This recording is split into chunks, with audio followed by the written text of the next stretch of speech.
More people than ever are putting their hopes for parenthood on ice. How popular has egg freezing become, and what do we know about why?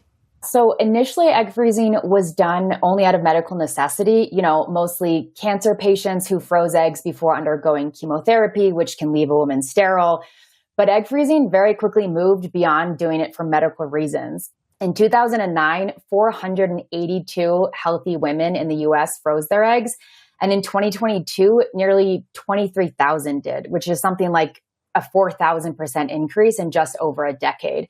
So a few things contributed to this. First, in 2012, the American Society of Reproductive Medicine removed the experimental label from egg freezing.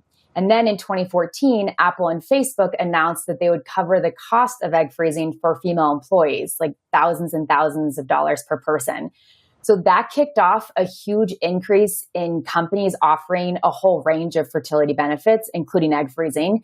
And there's also now much more coverage from insurance companies. So those major developments really contributed to egg freezing skyrocketing.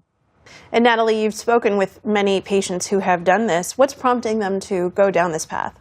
What I found while reporting my book was consistent with what the research shows, which is that the vast majority of women freeze eggs because they haven't found the right partner, the person that they want to have children with. Now, I do want to say that I'm talking mostly about heterosexual women here, and it's important to mention that, for example, women in same-sex relationships rely on egg freezing to have biological children.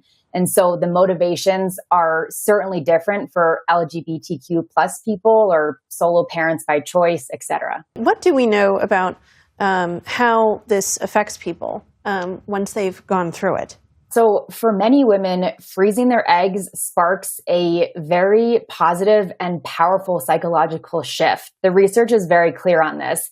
And what they feel is powerful relief. They feel less dating pressure, more career focus, and really a break from the constant tick-tock of their ovaries.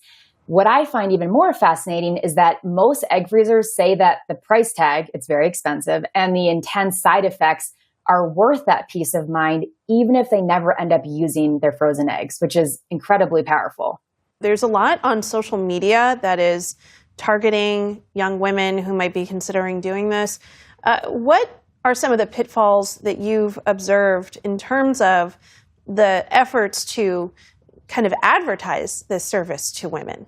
I'll start by saying the most important thing to remember if freezing eggs is that egg freezing is a backup option. It offers some assurance, but it is not insurance. And that is a very important distinction. And so what I say to women who are considering freezing is, one, choose a reputable clinic, one that's been doing egg freezing and IVF for a long time. Don't go to the shiny new clinic across from your office or the chain of clinics that you always see advertised on social media. Because Allie, to your point, the marketing is quite aggressive. Those are the two most important things to keep in mind. Natalie Lampert and Dr. Lucky Sekhon, thank you so much. Thank you.